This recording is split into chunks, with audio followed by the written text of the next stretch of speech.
Hey, Glenn. All right.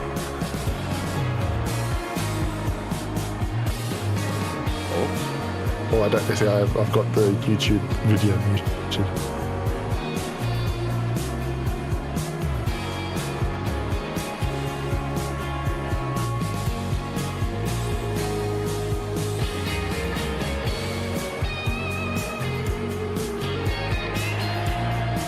Hey, we can. Yes, mate.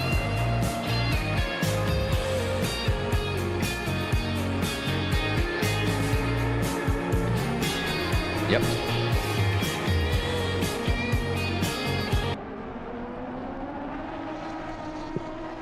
Good evening, everyone, and thank you so much for waiting for that very short delay. We have everything up and running now. Welcome to your Thursday evening with Octane Online Racing.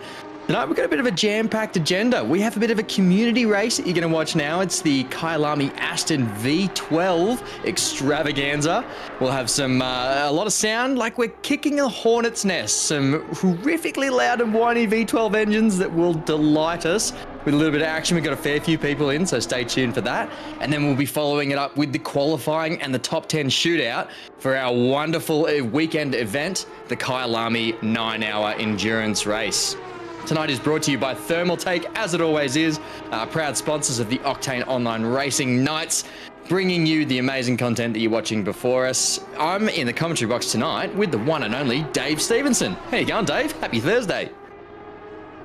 Good evening, good everyone. Hello, everyone all around the world. I'm excited, mate. I was coming on tonight expecting just to do a bit of qualifying commentary, and I was a little bit surprised to have a community event and to see so many people that are already involved. I have definitely missed the boat on this one, but I'm actually super excited to actually get some racing to warm up the throat and loosen the tongue, ready for some awesome qualifying for the Kyalami 9-hour, mate. So yeah, no, really looking forward to it. Yes, again, sorry for all the technical issues we had, but yeah, 3 minutes 50 to go, but who really cares about qualifying for this event, mate? I am just absolutely charged for the 9-hour coming up in just under an hour's time. Yeah, you're right, mate, and huge thanks to Glenn, who is on our cameras tonight, bringing you this fantastic stream. We are currently watching Lucas Keys go around in this. Actually, it's quite a tidy looking livery for him. It's a matte green. We quite like it.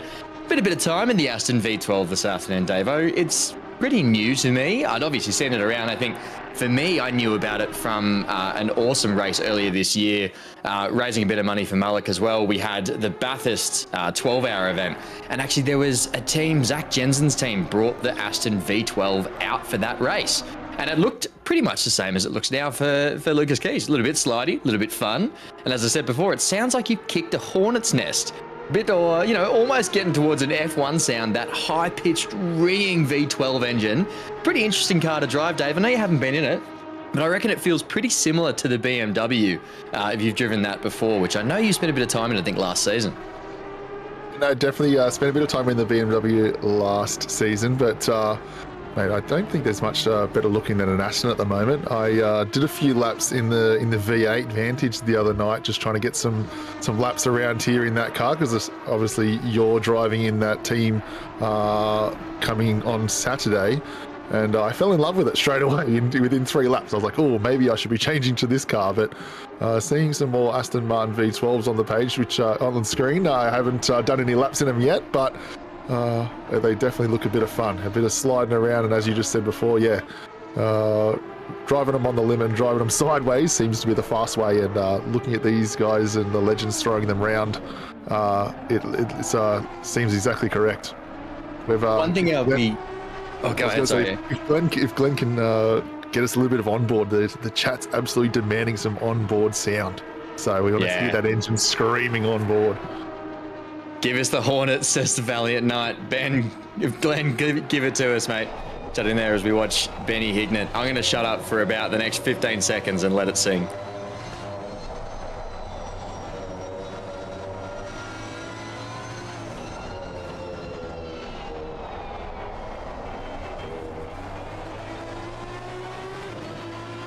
Oh, there we go.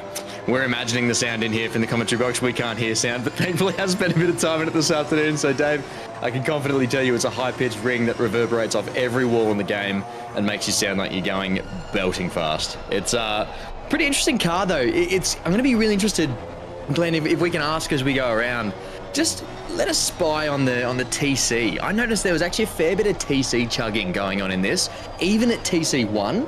So I'll be really interested and actually quite surprised if there aren't a few people running it at 0 TC. I reckon most everyone will be sitting around that 1 TC mark, trying to keep the traction controls super low, get as much power down as possible out of every turn.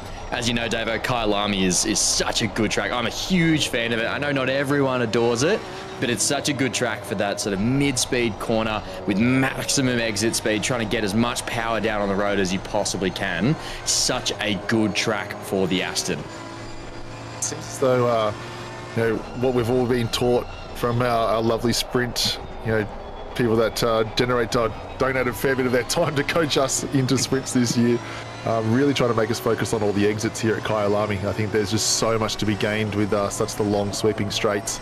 To rather than dive into the corner too hard and losing exit speed, it's actually kind of sacrifice a little bit on the way in, but make sure you can commit to the throttle on the exit and drive hard off the corner, as you can just watch big good old Benny Hignett do through this entire lap and be almost 4/10 up on his PB, which is gonna probably get him pole, which is actually a fantastic result for Benny, because I know Josh Venica and Lukey Johnson's not going to be messing around either. So Benny Hignett goes pole in the last lap. So absolute clutch up. Well done, Benny.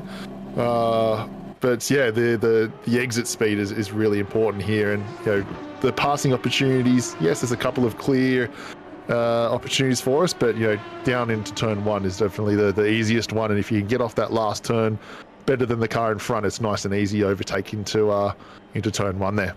Yeah, too right. You definitely prefer that over trying to make an overtake coming down Mineshaft, which is that long sort of downhill straight with the left-hander coming out of the Lukop hairpin into Crocodiles. That's a pretty terrifying spot to overtake, but you'll actually see a lot of cars end up crossing there somewhat unintentionally. Going back to the Aston as well, Davo, I think that it's a bit like a Labrador, right? Like, you don't have to be a dog person. I love Labradors. This is exactly where the Aston sits. I think that it's a good people pleaser of a car, quite friendly, very pleasing to drive. Even the V12 or the V8, doesn't matter where you're at, it sounds like an absolute dream. So it's just such a cool car to drive. I've really enjoyed spending the last season in it, and it's absolutely there's no doubts in my mind as to why it's the preferred car of many drivers out there, including the likes of Benny Vintner going over from his BMW preference now to the Aston, and we've obviously seen Chris Hewley Dink Donk take this as a main for as long as he's been driving in OOR, pretty much. Yeah, I've seen these guys, and they must be absolute prima donnas, because which race car has a suede interior? That's an absolute outrage. I just realised that. I'm like, wait, you guys are just driving in luxury, and I'm over here driving a McLaren, can't hit a curb, and just plastic dash everywhere, and you guys are in here with some lovely suede dash. What is going on here? Bar fridge right below the seat, mate. That's where we like to jump in, and stocked full of everything's largely sort of Pinot Gris about this time of year. It's quite nice, especially maybe some South African sparkling whites. Who knows? Got some chilly seats. Got those fan seats that we saw that we got tagged in the other day. But yeah, must be enjoying the lovely suede interior of an Aston Martin. But what's such a good turnout? I think do we have 25 cars in here? I want to see how many cars we have in 26. 26. Look at the 26 lineup. Cars. I love this from a community event. We participated in the Nürburgring Nordschleife hour race the other was it last Thursday night? Yeah, and last there was Thursday. just over 51 cars. So, mate, shout out to all the people getting behind the community events throughout Octane Online Racing, because they've been an absolute blast in between the sprint series switch over from was it season 22 to 23 now, I believe. 23, yeah, I believe that's where we're at. So starting up not next week, but the week after, everyone gets a week of reprieve after their 9-hour enduro at this very track. We got an evening chat in the race control from Glenn. Glenn, good evening. Thank you so much for bringing us the cameras. And we've got a lot of happy people out there that were dying for some Hornet's Nest music, some V12 Aston. So hopefully we'll get a little bit more of that wonderful, wonderful V12 sound for you during this race. So Dave, we got guys, 30 minutes. Guys, I just thought I'd jump in. You'll see the nameplates above the driver, above the cars tonight. Given that they're all Aston V12s, we thought we'll put the names of the drivers above there. It makes it a little bit easier to figure out who's where. Excellent. Thank you so much, Glenn. I'm not sure whether that came across stream or not. We're just chatting. It came across stream. Awesome. Thank you, Glenn. Normally, we're the only ones that get to hear your wonderful dulcet tones, but we're so glad that we get to share you tonight. That'll make it easier. This reminds me of Rocket League. Got the boost above the car. We got everyone's name tags. You can see the guys coming towards you. Definitely help us. That's quite good. or milliseconds behind the car in front, perhaps as well. No, ping. Quite happy. Everyone's got. Maybe we can do a bit of a ping poll tonight, Dave. We'll see how everyone's ping sitting. Lowest ping I can see. Yeah, Busk is looking great. It'd be better than when, obviously, I've seen Saxon in the chat already. Bit of a sigh. Madden and Stevenson, incoming Pidgey Racing bias. You're damn right, Saxon. Dan, my brother, will be doing qualifying for Pidgey Racing team as Benny Hignett just takes a nice little curb hop there. Well done. No Porsche Pogo. We like that in the Aston. Dan will be dialing in with his classic 200 ping all the way from Hawaii tonight. So look out for those bigger numbers. But tonight we'll see some nice low domestic pings. We like that. Only a short formation set. We've got shout out your drivers and where you're driving in from.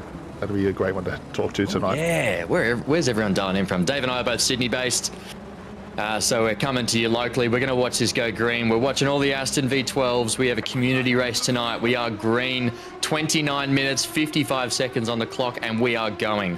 Coming into this first tight left-hander Crowthorne into the Juxski sweep, I believe it's called. We're going to get a couple of cars wide here. You will know this as what has been called the car park before on Octane Online Racing. Up the back there, we're seeing cars 3, 4 wide. Everyone being quite nice to each other, playing nicely. It's always good when the parents and their kids get along at the park.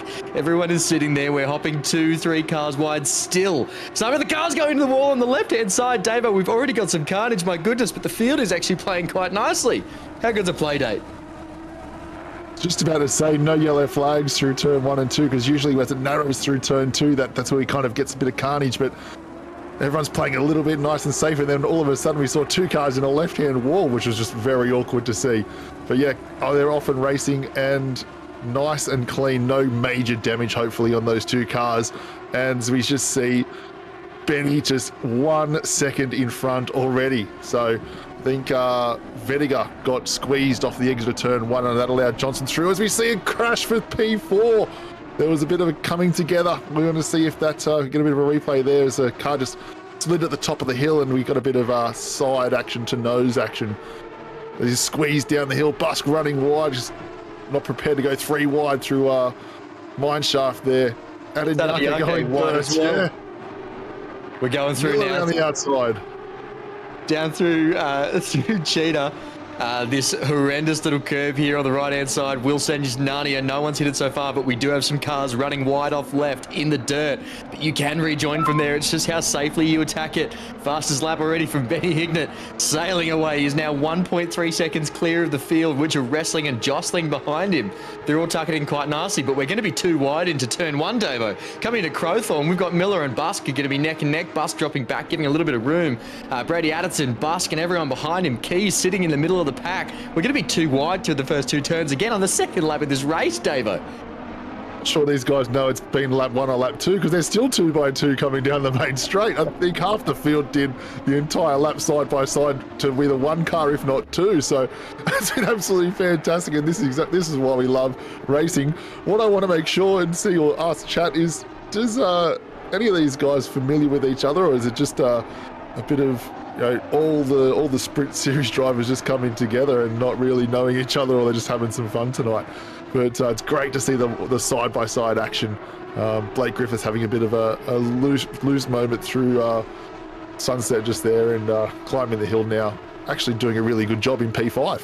Yeah, she's holding it together and coming into the Lukop hairpin at the top of the S's there. I'm going to come down mineshaft and try and stick really closely on the back of Rick Lean there. Rick Lean, Academy driver, putting down some quite good pace there, actually. Sitting forward, Camo Racing we've got from Rick Lean. Or sitting a little bit wide. It's really hard to get tucked in here in the V12.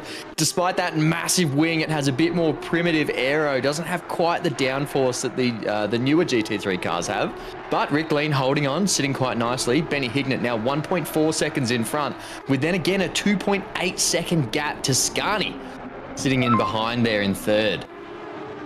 The top three have just licked the wick and absolutely sent it, and they've got so much space ahead of them right now. So if we can see on the track map, a bit of a yellow flag coming into the last turn, so we might see that pop up in the second as well. But as this field, finally starts to get a bit of space between all the drivers, as we just see, go back to the 15 odd backwards, and they're still side by side, dive bombing each other and trying to get through each lap. Benny Vinton are coming around the outside of Vediger, Adderton having another spin. Facing the wrong way, you can't park there, mate. We've already had our first cheater death, it seems, but there's been calls and cries. Oh no, we're all wide. It starts to fall apart on us. We've got some unsafe rejoins darting through the field, but they're holding on. Look at him go. We made 2 laps, one lap side by side, 2 laps relatively clean, and the third lap, all hell's gone loose. So I'm sure there'll be some replays coming up soon, but we'll see how they handle these V12s just sliding around. No doubt, mate. Yeah. It's interesting to see them all. We've already got calls in the chat. Listen to those engines; they sound so good. Says Loopty, begging for a Aston 12 mini series in the future. It's got a bit of a Porsche Cup car vibe to it, doesn't it? They're all the cars sitting there exactly the same. Really, just comes down to the micro adjustments in the setup and the racing ability of the drivers tonight, which is really quite exciting when you get that. There's no discrepancies. No one's crying about bop or getting displeased about what car performs better at what track. We've already had a lot of off so far, but we're seeing some drivers actually pulling away really quite well in this field. How awesome is this? Yeah, it's a bit of a put up or shut up with this one. It's everyone's got the same car, everyone's got the same opportunities to put the same setup in, and whether or not you want to start at the back or not, that's your choice. But fastest to the front. If you're going to perform as Benny Hignett did, then off he goes. He gets a nice easy race. But shout out to what we were saying before. We've had 2 from Melbourne, 2 called in from Melbourne, 1 from Hobart. This is Rick Lean getting sideways. Sideways and the toe tap in there. And they're all off. We've got 2 cars swerving to avoid. Really well done. And Rick Lean just seeing his way through the carnage and just slowly creeps away with a little whistle, thinking, I wonder if anyone saw that. I'll just sneak off and hope I get away with it. Us just plummeting down to last. But the last one I saw was from Coffs Harbour, and yeah, shout out to the city of Coffs Harbour. Had our last round of the Australian Kart Championships last week. So if anyone had a chance to watch that on 7+, there was a couple of my drivers racing. So, but yeah, shout out to Coffs Harbour. It was an absolute awesome event. So that was really good. But back to the sim racing. I'm sure there might be some more 7+. Crazy carnage coming up. Yeah, mate, it was on 7+. It's wasn't on. Yeah, it's on the 7+++++ channel. It's not actually on anything else. You've got to have the 7+ out, but it was still great to have the entire series on. And yeah, as I said again, Coffs Harbour put on an awesome event for us. Banana, she always performs. How good! Look at here, we've got we're following Taufik here, historically very fast driver, and he's taking off. That's okay. We've got we're on Benny Vintner now.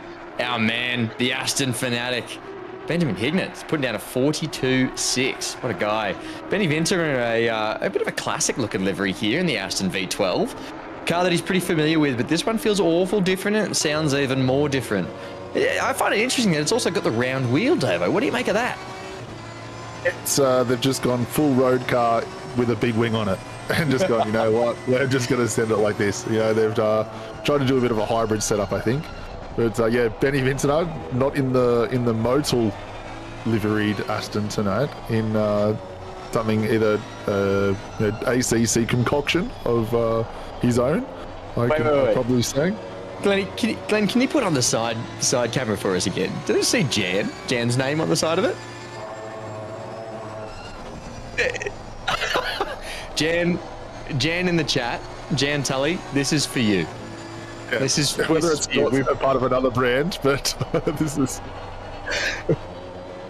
I don't even mind. Jan, this one's for you. Benny Vintner's he's sporting the Jan livery tonight. It's fantastic work, Mr. Benny Vintner, coming at us, racing 46 ping from Huskerson tonight. Thanks, what might Benny. what might be really weird, we've just all found out Jan's last name, but just the complete last name. But no, look, Jan's on the side of the car there. But, is he currently in P12? I think he might have started at the back as well. So another one of those back markers making their way through the field. But I saw Lucas Keys and Johnston starting from the back this race, and they haven't exactly raced their way to the front. You know, it's been 9 minutes already, and they've only still just hit the top 10 or just the back end of top 10. So the field's spread out, and it's whether or not maybe Lucas Keys has got some serious damage, and he's just fighting that thing because I think a lot of people are all over the back of him. Absolutely. Really interesting though. We're seeing Benny Hignett, Mr. Bignett, and he's pulling away. He is sailing away. I think he's got a 2.7 second gap now to Johnson, Luke Johnson. What a man. I wonder. So Benny Hignett, for those that don't know him, he normally does our commentary nights for the Sprint Series. So Dave and I are pretty used to sitting in the box with him, and I reckon when he's not doing that, he must be spending time in the V12.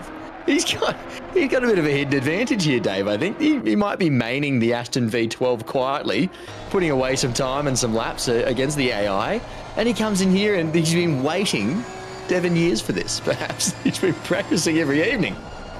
Yeah, I think a bit of insider trading there. I think someone's released the community event time schedule or timetable a little early, and he's gone, you know what? I'm going to do my V12 laps from January through to September, and I'm going to go and win one community event. Can confirm, Seems to be a quality guys. stretch. I can confirm, guys, he was very, very keen to get into this race. Hence why I'm on the cameras tonight and he's not. So Benny, we've just had it confirmed then. Confirmation that he is a massive Aston V12 fan, and he has been waiting years for this event. Well, we're very glad to see him pulling away. This is his moment. This is his stage. We are his disciples, and he's laying down the law for us today. What a guy. Another 142.5. He is absolutely flying in this car. No one is coming near him. What a guy. Seen someone so sweaty for a community event. You gotta love it. You know what? You've got to go and execute it. You've got to go and finish it off. So good. He's doing an absolute fantastic job and just laying the law down every lap. Still, you know, you've got 12 minutes into the race at the moment and still going purple. So his car setup is doing very, very well for him, and he's just driving away from Johnson in second there. We're seeing the opposite of a driving away here. We had two cars very close there, Taufik, with Addison sitting right on his rear. But we've got Lucas Keys now in the, seen a bit of front damage there, Davo. No front splitter in a car that doesn't have a wealth of modern aero.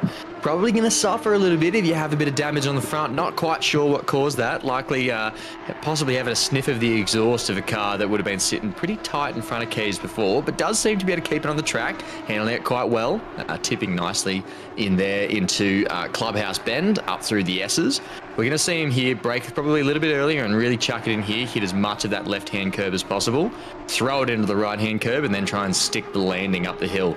Such a tough little piece of AstroTurf to grip there on the outside, or concrete, or whatever it is here at Kyalami. But such a cool little section of track when you get it right. We're going to be paying pretty close attention when we come into the qualifying, Davo, tonight. Particularly to the sectors. One thing that you and I love seeing in V8s, or I know you watch a fair bit of Formula One, it's that real breakdown of sectors, knowing where cars are, knowing what the times we're looking for are. I think I'm really excited to have a look at who's up and who's down in what sectors tonight. Getting a bit of that going on, really trying to break down each and every quali lap as we see people push to have the best time ahead of Saturday's 9-hour race. I think, speaking to you before, we were trying to make sure how can we make the quali live stream. Oh, is Benny V's around in front of him?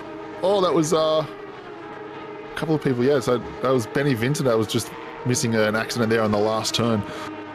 So maybe we'll get a replay coming up soon there with Glenn. But going back to our splits, we're just thinking about how can we make the qualifying event more interactive with our chat with YouTube there, and trying to make sure if we can get a few markers on the track that we can all track together. and hopefully we can stay on board with the car, and we'll show everyone where we're going to be talking about for our Sector 1 and Sector 2 split times in a second.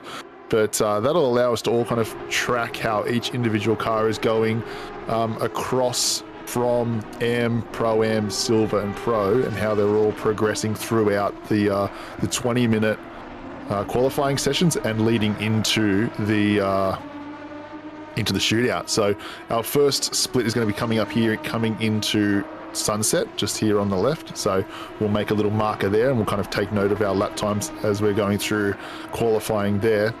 And our second split is actually going to be coming down into Mineshaft. There's a little bridge across the track that we're going to take note of where our Sector 2 time split will be. So we'll all show as we get closer and closer to qualifying. That'll come through. Oh, Rick Lean just taking Benny V out. No, that's a bad one. Give us another look at that, Glenn, if you can, mate. I think Rick Lean runs wide, must just catch the outside wall there and then spit inwards. Yeah, going wide, and then, yeah, hits the wall, which angles in and then takes out the man, Benny Vintner there. Holds his brakes, very well done. Mitchell Hobbs would be very impressed with that. Mitchell Hobbs, I'm sure if he had a tattoo, it would be "hold your brakes" written across his forearm, looks down. That's his main note for everyone that he deals with. Mitchell Hobbs this week, for anyone that cares, is in Melbourne doing a training course. His train was late the other day, and I informed him that it could have been because the train was holding your brakes. Good train. I'll see myself out. Someone was stuck in the door. Oh, dearie me. And look at that. 0.077 tucked in behind Patrick Johnston there. A man that actually performed quite well in the Porsche Cup. And what was that? It's been a couple of weeks, David. What was our other car in the Porsche Cup series? GT4s, mate. GT4s. Thank you. Sorry. It's been a long couple of Thursdays, mate. We've missed the weekly racing, but we're glad to be back. But yeah, Patrick Johnston performed extremely well in that series. Yeah, and I was just going to say, Adderton just got past Telfik as well, so I think Telfik might be a little bit of a cork in the bottle here. So that's why they're all kind of, Blake's behind Telfik, and there's just a little bit of a little race going on here as Johnston tries to get through. A little bit of a couple of slower cars, whether or not he's going to set it up the inside final turn, no. This is going to be a great, see if we can get a better run off the last turn, what we were talking about before, and yeah, I think Patrick Johnston is going to get a good run there. Sorry, Patrick. I was calling you Brady there. But this is what I'm talking about. Just a good run off the last turn. Blake going defensive. Good positioning of the car. He's all you need to do. Does he go around the outside? That's a defensive move. Wow. Okay, there's a lot of overspeed you can get out of that drive. Goes inside, coming into the Juxky sweep into barbecue. He's going to have the outside, though, is Patrick Johnston. We're going to see Blake hold position there, but Blake is going to lose the inside, now sitting blocking Atanayake. Atanayake looking for a way through, sitting hard, tucked behind. Sorry, that's Oliver. That is Oliver sitting on the back of it. Atanayake even further behind. Oliver sitting, going on the inside there of, I believe that's Sunset, up into Clubhouse Bend now.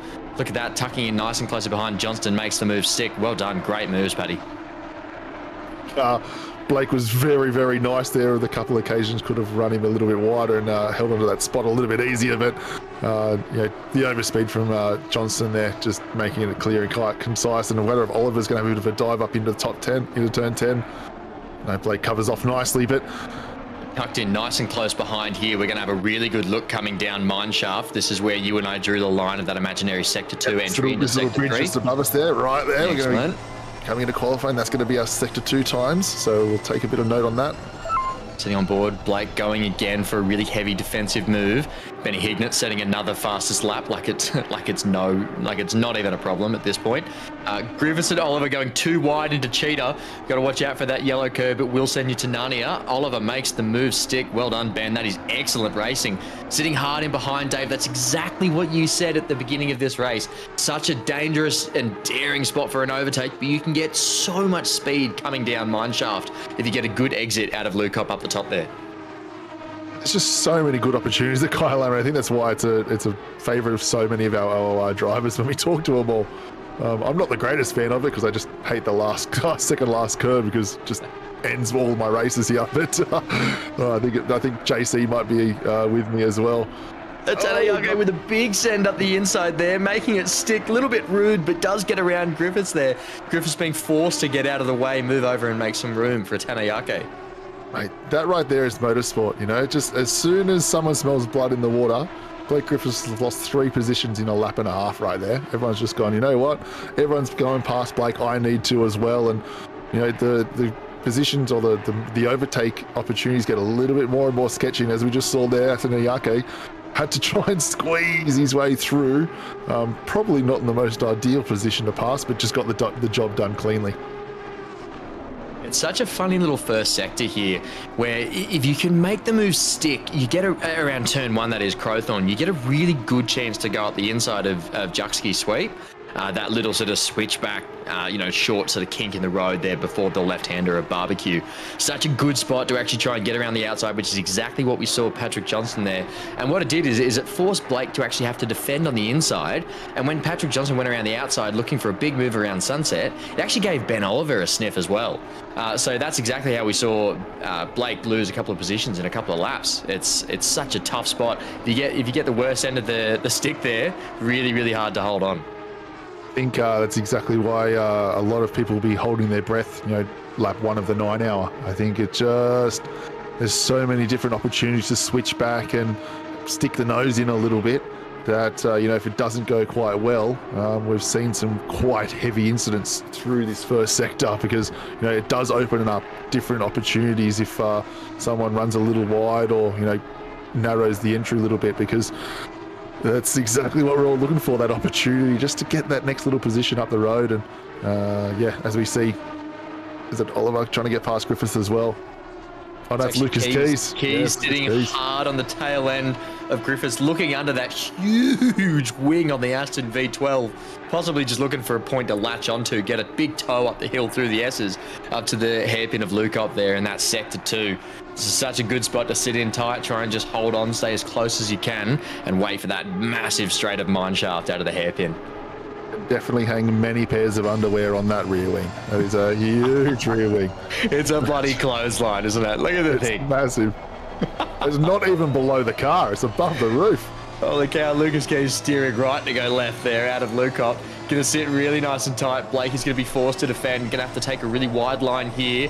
Hog the inside there of the Crocodiles coming into Cheetah. I feel like this is going to get a bit prickly. Lucas Keys looking for a way around.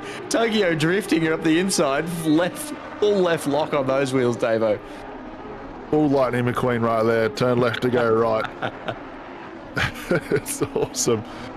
But again, I'd love to get a little bit of feedback if anyone's got a live stream of Lucas Keys, whether how much damage he's carrying, because done still such a good job to get into the top 10, and wonder how far he's going to climb this ladder, because the guys in front have kind of spread out a little bit, as we see. I think Johnson just got past Telfik as well, so Johnson just continues his climb up the ladder, and it's got I'd love to know how many seconds behind Scarney he is. Chat, we're now on board with Lucas Keys. You are listening to the wondrous sounds of the Aston V12 ringing in your ears. But pay attention to the hand movements here. I don't think my hands move this much in an entire race, let alone one lap. Look at how much movement he has in his hands, particularly on the exit of every single corner. Maybe as we go around Clubhouse here, you're gonna watch him probably steer, shoot it out to the right. Yep. Just try and right the car as he's giving it a lot of right boot, try to correct that oversteer out of the turn. This is just insane for where you and I sit as academy drivers progressing into sprints, Davo. This is just crazy stuff. Yeah, we're always taught smooth as fast, but when you're at these guys' level, the micro adjustments are really what makes the last little seconds kind of tick off quite fast. I think the loose car setup, or the low downforce, low TC type of car, is kind of what everyone strives to do. And if you can hang on to them, yes, there's going to probably be a little oversteery moments as we go too wide through the second last quarter. For a cheater, and Lucas Keys is going to run out of track there. There is literally no room to go too wide there. Lucas Keys forcing a rejoin back behind Blake there. We thought Blake was very generous there on the exit. I think, just Keys was, going trying to go around the outside. There's just no grip as at the turn in, so just understeered straight off the track. 7 minutes to go in this race, Davo, and I wanted to bring up something that I actually saw during the week. For anyone that knows him, I had a wonderful lunch today in the city with Adam Lewis, Academy driver, graduating to sprints, and we were talking about some of the stuff that we've learned from sprint drivers over the last little while as we've been, delighted with their everyday coaching and conversation and chat. So thanks to all the sprint drivers that do help us out getting faster in this game. But I spent a bit of time watching Dink Donk drive. Chris Kyalami, for anyone that knows him, fantastic bloke, even better racer. And he sent us the screenshot of him going through, I think it was Barbecue, one of the earlier turns in Sector 1. Big left-hander, very fast-paced, quite a mid-speed corner in the sense that you carry as much speed as you can and then exit really fast into a short straight. But normally when I go around there, mate, I've got a fair bit of left lock on. I'm steering, probably steering wheels maybe kicking around 45 degrees left or so, depending on how hard I'm trying to send the car in. Sent me a screenshot mid-corner. His wheel's virtually straight. And it was the most bizarre thing that I've seen because he's still turning left, but the wheel's straight. I asked him how the hell he was doing that. And he informed me that the way that he gets around that turn is he locks up the rear tires, lets the car kick out, and then just manages it with a straight wheel, tries to sort of throw the car through the turn. And that is, I don't even know how to react to that or how to respond or how to even emulate that. I think that's his style of driving, and it's absolutely immense that he controls the car in the way he does, and evidently the pace is there. But what a man, what a driving style. And we see a little bit of that element in Lucas Keys here as well.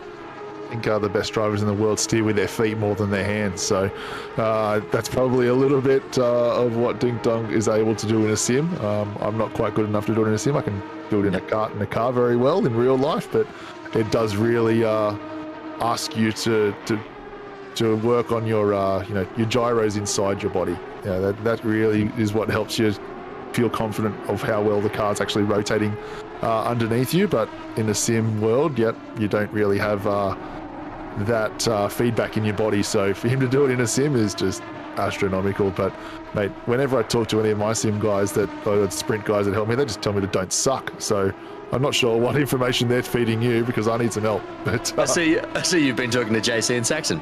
Yes, exactly right. Hobbsy says hold your brakes. I think JC and Saxon have "don't suck" tattooed on their forearm. Maybe. Yes, exactly right. Very helpful tips. I will try and emulate that. So we see Miller running wide there and letting Vingener through. Benny sitting hungry on the back end of that, he's been trying to get past Miller for a little while there. So just back to the front of the race. We've got 4.5 minutes to go, and Benny Hignett, 7.6 second lead. I saw only a couple of minutes ago he laid down another purple lap time, so he's absolutely flying out front. Someone in chat, if you can do a little bit of Googling for us, is there an LFM or sort of similar level racing league, worldwide equivalent, Aston V12? Is there a league that we can send Mr. Hignett off to as a sponsored athlete? No, OLR sponsored athlete, Aston Martin V12 only league. That's exactly right. Yes. JC's just come back in chat clarifying. So sorry, we had said suck less. It's suck 40% less, Davo. I think only 40%. Yeah, 60% of no good is okay. 60% of the time it works every time. Every time. Loopty, thank you as well. Lucas has 5 seconds of damage in his car, so not the greatest amount of damage, but probably just enough in this car to bring him back to this planet. Yeah, bring him back to the regular Joe's pace. But speaking of regular Joe's pace, we're not seeing that here. Benny Hignett is absolutely throwing it down in the Aston V12. Wonderful dark forest green livery. He's flashing down the straight, letting us know that he sees us. G'day to you too, Benny. Well done, mate. With a 5-second penalty for excessive flashing. Matty Powell, can we hit him with a bit of a penalty for excessive flashing? Excessive flashing, that's what we need. Just to make it interesting, even though he's still going to have a 3-second lead. Not my goodness, the lead's getting bigger. It's not going to make a difference. 10 second penalty. He's got going to find 2 seconds in a lap and a half. Can we make him push? Yeah, exactly right. Brady Adderton we're seeing now sitting comfortably in third. 13-second gap to Luke Johnson in front of him. 2.5 seconds behind to Eric Scarney. Going through Cheetah like it's no man's business. Scarney also avoiding that massive yellow sausage curb. Managing to stick it through. It's a nice burnt orange, actually. I'm quite a fan of that. I was literally about to say I'm liking the pale pink lime green. And it's watermelon, isn't it? That's the colour. That's watermelon. There. Quite like it. Mate, if my watermelon come out that colour, I'm taking it back to the shop. There's no way of eating it. That is the weakest watermelon I've ever seen. If that was the colour it came out. All right, we'll go with the watermelon. Maximum water, zero melon in that one. It's full water. And everyone in the chat, how do you like your watermelons? That's our unhinged topic of conversation for tonight. I actually had a very seedy watermelon at work the other day. Someone had brought in a bit of a fruit tray and it had more seeds than water or melon. So we live in Australia, mate. We've got too many genetically modified fruits to have seeds in them. Yeah, what are you doing? Right. Just go. Where's this one come from? Where's the GMO? Right, driver of the night so far. I'm going Brady Addison in P3. Obviously after Benny Hignett, I think that's a shoe in. But Brady coming from the back, done the best job of the back markers starters. So. Excessive flashing penalty. We've got he's flashing like a thermal take fan is Benny Hignett up there, mate. And my RGB's going off on the right hand side of me, flashing like Benny Hignett. Have 5 seconds for your troubles, mate. That one's for showboating. It's about to say your thermal take fan shouldn't be flashing, though. It's just because it's not going to be overheating. It's not going to be a warning flashing. No. I've got him on Starry Night. Yeah, Starry Night setting, mate. We're full disco mode for commentary tonight. Very good. Well, last lap for Benny Hignett. Great. And let's see how well Benny finishes off this lap. Hopefully stays, obviously, 5 seconds clear of Johnson. You're 8 seconds up. Surely you're going for purple. Surely you put it down. Glenn, can we get the delta up if we can? He's still flashing. Doesn't care. Look. Can we get the delta up and just see whether he's up or down? It'd be really interesting to see whether he's trying to put down an absolute heater here. While we're watching him go around, he's currently going through Clubhouse down into the S's. He's fell down. Oh, no. Too much flashing. Get your finger off the button, Benny. Dave, where's your thermal overtake of the night? What have you seen so far? Oh, thermal overtake of the night so far. Oh, put me on the spot, man. Give me 30 seconds. I've got one for you, mate. There's been some good ones. My one's Paddy Johnson. I came pre-baked. I already knew where I was going. Paddy Johnson around the outside there of Blake Griffiths before into turn one, managing to make it stick through Juxie sweep and barbecue as well. That was my move of the evening. Thermal overtake of the night for me. That's a fantastic one. I'm just going to say yes, I agree with all that because jump on the bandwagon. There's been too much action so far that I've actually forgotten all of it. Completely agree, mate. The thermal take community race of the evening. What a race we've had. Benny Hignett over the white and black flag line. Well done, mate. That is an excellent finish. Give us a wiggle, give us a flash. Even with your 5 second penalty for excessive flashing, you've done a bloody good job. Luke Johnson sitting there 8.5 seconds behind. Brady Addison coming in just behind that. We're watching him now. He was about 13 seconds behind when we saw before, going to cross the line there in the watermelon sugar car, we'll call it. Bit of a Harry Styles song. Yes, and also I was going to say they make sure they drive over to the pit wall to thank all their pit crew because they did a fantastic pit stop tonight. But I'd love to hear some V12 burnouts. I know the lads are all probably going to go into qualifying soon, but whether or not we can get some cheeky, if we can get some cheeky V12 burnouts for YouTube, that I think people would be loving that. There you go, the hornet's nest. Johnson's doing some sick ones over there in the dirt. Yeah. The sign of a community race, well driven from everyone there, fairly minimal on the incident side, really, really clean racing, some great overtakes there. And that has been your thermal take community race of the evening, the Aston V12. Who knows? I'm not going to make any promises, but if you're looking for a Aston V12 mini series next season, maybe next year, shoot us a message in the chat. Be quite interesting. I think everyone loved the one mate community event. I think that's really, really cool. I know the Porsche Cup cars. I know the Porsche Cup guys. Had an awesome series last season. But love the one make community event. More than anything, I'd love to have a one make, one setup community event. Let's try and get that rolling. I don't know how you police that, but Wow, yeah, everyone gets like a go setup or something. Or maybe everyone has to run the safe setup. Just something. Makes for some really boring races. It's running with a restrictor on, essentially. Right, give me some standard setup. That'd be so funny. I think it just causes too much chaos. But JC, just a straight no in the chat. All right, mate. Give us something to work with. Yeah, Carbon's just come in as well with an M2 make. I do think those are excellent series. I've done a couple of M2 races with Octane in my time here, and absolutely, that is a phenomenal car to drive in. A lot of rubbing his racing and a lot of really close battles in that one, and they can just munch curves. A lot of fun. All right, so it's a better question then. So if you can pick one car to do a single make series in, what would it be? Put it in the chat. And no one say the Mustang. I don't want a Mustang series. We don't want a Mustang series. Don't do that to us. Give us something fun. Something fun. GT2? Standalone GT2 series, Davo? Oh, yeah. I was doing a bit of fruit bowling the other week, and I was running by some guy who was driving like an absolute muppet, and he was so fast. Realised he was in a GT2. So if they're that fast, that would be awesome. But yeah, if we're purely talking about single make series, mate, give me the Lambo series. We don't see enough of them. I'm going Lambo. Lambo single make a community event. I think there's a very few people would be very, very happy about that. Austin McNeil, Mitchell Hobbs are two people that I can think would absolutely adore a Lambo series.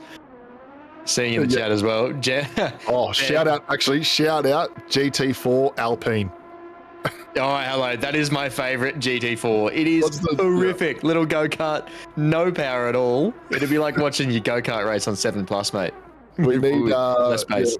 We need the smallest car in ACC. How can we fit the most cars in the track? Because I reckon that would be absolutely fantastic. That'd be really, get everyone in. As many cars as you could possibly factor in. Excellent, guys. We're going to have a quick break. Yeah.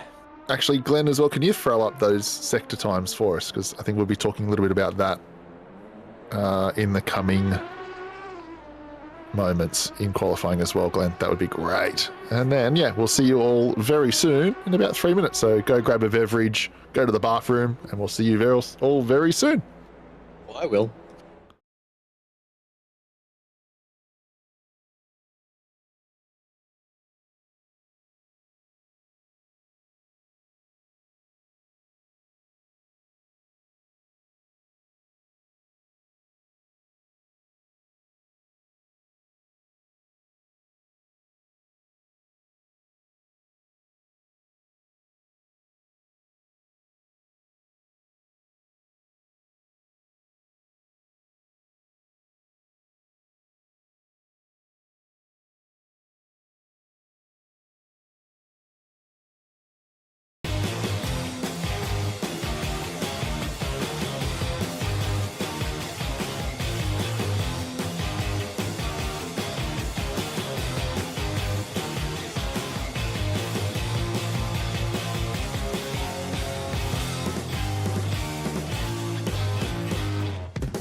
Glenn? We're back. We're back. Hello. I don't know Go if you've for it, listened Matt. until now. Start it again. If you didn't have it, welcome back. This is the Simrigs Endurance Series. You're in qualifying. Dave and I have been sitting here, bumping our gums, talking about the wonderful times that we're seeing down in front of us. Mullers, 0.2 up. Welcome back, everyone. We're going to have a serious, just sends it Muller through the second last through cheat occurred there. So that lap is definitely going to be, oh no! That is going to be a terrible rejoin. We can't be doing that. That's going to probably incur a penalty. No, that's going to be a terrible one just to have, especially when they're just trying to get some laps down. They've only got 8 minutes to go in this qualifying session. As every lap's a little bit priceless at the moment. But thank you for YouTube chat yelling out that there was no commentary. But now we're just going to have a serious case of deja vu, as we just said everything that we're going to say again. But as we said, I'm just on board with Ran here. A couple of tenths up through the second last curve just stays valid. You can always run a little bit of dirt on the exit of that second last turn and just stay a little bit valid. Hopefully he can just improve that time. And does it get to P2? He does, Ren. Closes out P2. Now it's only 4 tenths away from going P1. But Parker with an absolute stonker of a lap 140.5. I think that's going to be quite hard to beat in our Pro and Pro-Am teams. But yeah, as we were saying before, Matthew, it's great to see a lot of our academy drivers come up and either partner with a sprint driver or find another academy partner, and now we've got well and truly in excess of 10 to 12 pro and am and pro-am teams. It's great to see that. Yeah, too right, mate. And for those that were missing the commentary, thanks so much for letting us know, and thanks for tuning back in. All you missed, Davo and I told a couple of cracker jokes. We solved the world's problems. Also gave a nice little political spiel about the way of the world and how it works. So you didn't miss too much, but we're back now and we're tuning in to the second half of the amateur and pro-am qualifying for our 9-hour enduro on the Saturday. We've basically, Dave, I've been talking about just how fast these times are. We did see this at Zolder. We had a lot less in terms of the drivers from the AM and Pro-Am classes. But man, we're seeing some really quick times getting put down, particularly in this Pro-Am class. And no one here can start the rant about who's in what class or anything. We move on from that. Like, it's insane to see just how fast these guys are. Parker up the top there with a 140.5. Mate, the fastest lap that I've seen in person around here is a 139.6, and that was from Senor Ding Donk. Chris Kewley put down a 139.6 in an Aston a little while ago that I happened to watch the other day. And that is unbelievably fast. But for Parker to get within a second of that, really, really well driven. Watching Brickley here, he's not going to beat his previous time, but we have got a lot more laps, and he's going to pull over and possibly go back. RTG, return to garage, top a car up, change the tyres, and drive as fast as we can. Yeah, it's going to be very interesting to see how far that 140.5 is actually up the grid, because I think a lot of silver drivers might be sitting there going, "Oh, I haven't done a time like that. I hope the track's actually in good condition to actually do that and actually improve some of their PBs." But yeah, I'm interested to see how far into the 39s we go. As you just said before, Dink Dunk doing mid 39 there. I'm interested to see how our pro teams get across how deep they go into the 39s. But I believe it was one of the MRT boys in a BMW at Zolder that got into the top 10. So if anyone in YouTube world can help us know who that was, that would be absolutely fantastic, because that was an absolute fantastic lap. And that was actually my first commentating with JC. So it's a good memory of mine. Yeah, good memory of mine. Everyone in the chat, pop up what you think the fastest time of tonight will be. And the winner, get a handful of Smarties if I ever see you. Good big old high five. Nice warm high five. Crispy high five. Here's another Kovacs Porsche. Welcome back to the... Sorry, we thought it was the Simrigs Endurance. It's actually the Kovacs Endurance Series. Welcome back, everyone. We've come right from Split Blood, a.k.a. Split Kovacs. and we're packing out the Enduro with some Kovacs cars tonight. Good to see the boys getting around it. I have a massive soft spot for some liveries out there. So the Kovacs ones are always clean, simple, to the point, and I think they've got quite a vintage look to them, David. They always remind me of the old Castrol cars. Big blocks, some consistent stripes, some really, really nice, simplistic looking liveries in the best kind of way possible. We're seeing Rockford as well here, point 2 up.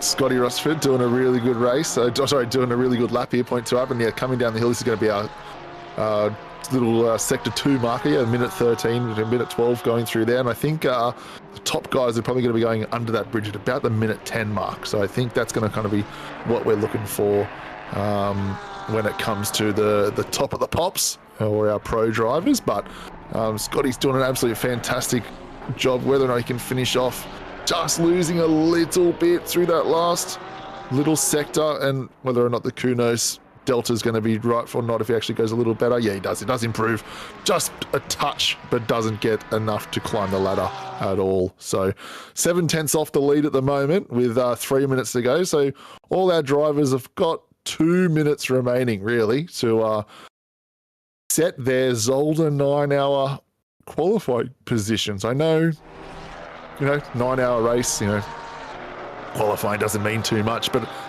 everyone loves a bit of an ego boost where they've done a PB in quali. So I know all these drivers out there just wringing the neck out of these GT3 cars to see if they can get their car just a few more spots up the field. Absolutely. Good one to write home about, right? Qualified 10th, got taken out first turn in the Enduro. It's still a good story. Mate, we're going to see, it's interesting, this track, Kyalami, South African track, has a similar turn to Paul Ricard in a sense. So I think it's called Ingwe or Ingwe or Ingwe. I'm not really sure. I'm not too familiar with the South African pronunciation, but that final turn onto the main straight, you can actually go invalid if you come out of there with too much overspeed. A bit like Paul Ricard, the speed limit here is 150 kilometers per hour on the exit. If you're at 150 or 151 or anything above that, if you get miraculously lucky, you invalidate the next lap. So you've got to be really careful and watch that you don't actually overshoot the exit of that last turn and come out with too much overspeed. So I don't think we've seen anyone do it so far. We haven't seen anyone invalidate before the first turn, but just a really interesting thing to keep in the back of your mind that you've really got to take that last turn super, super consistently here, as we see Rockford do just that, managing to stay in the red and white stripes, staying valid for a 0.16 up, bringing him down to a 141.15. Seen some votes and guesses in the chat there, mate. We've actually got some guesses. Carbon reckons a 138.9. I would love to see that. A 138.8 from below average Counter-Strike player. Hello, I don't know your name, but welcome and thanks for put it in. A couple of 38s people are guessing, mate, but then also a fair few people sitting there at the 139.6, 139.5, 139.9. It'd be interesting to see. Whatever drugs those guys are on doing 138s, give me some over here, because I don't think there's no way we're going to see a 138. But if that is an absolute... Holy America, I'm so sorry. So sorry to interrupt. Holy freedom. What in the bald-headed eagle is that? Look at that. I'm sorry for Eaton there. Eaton's going to be seeing that final turn in miles per hour, or bald eagles to the mile. That is a hell of a freedom livery. It's incredible. That is way too many stars on the front of that car. There's not that many states. There's not that many states in America, but absolutely loving. What do we got? Oh my God, it's a Team America World Police. It is a Team America. Yes, it is. America! I'm not going to sing the next bit. No. So